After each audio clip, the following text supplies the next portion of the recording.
Ito yung paglalagyan natin kaayam ng ating DIY trapal Azolla Fund.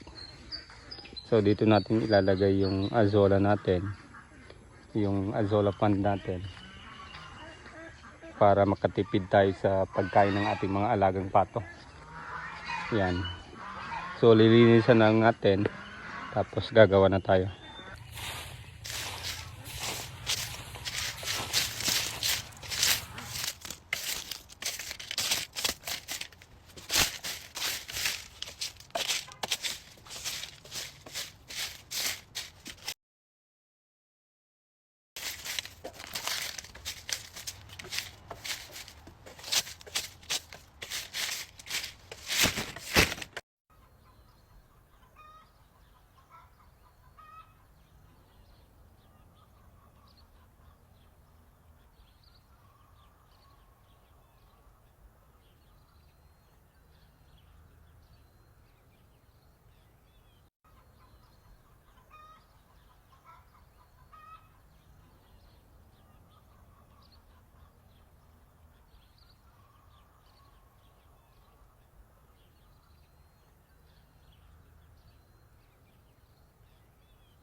Ito na yung DIY Azolla Fund trapal namin kaayam.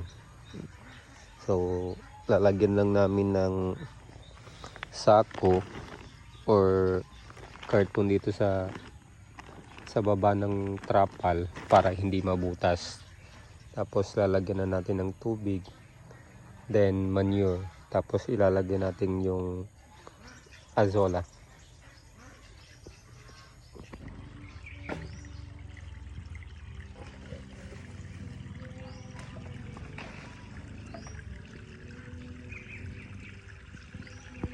Ito yung ginawa namin na DIY Azolla Fund kaayam.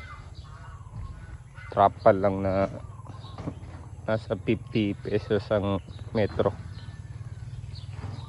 Yan. Ito na kaayam, papakain natin sa mga alaga nating pato. Azolla.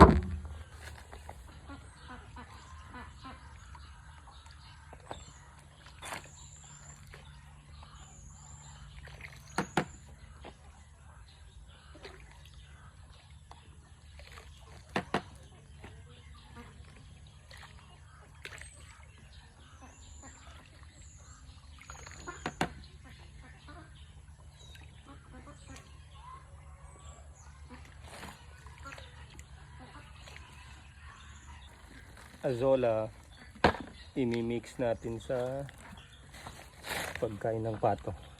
Yan.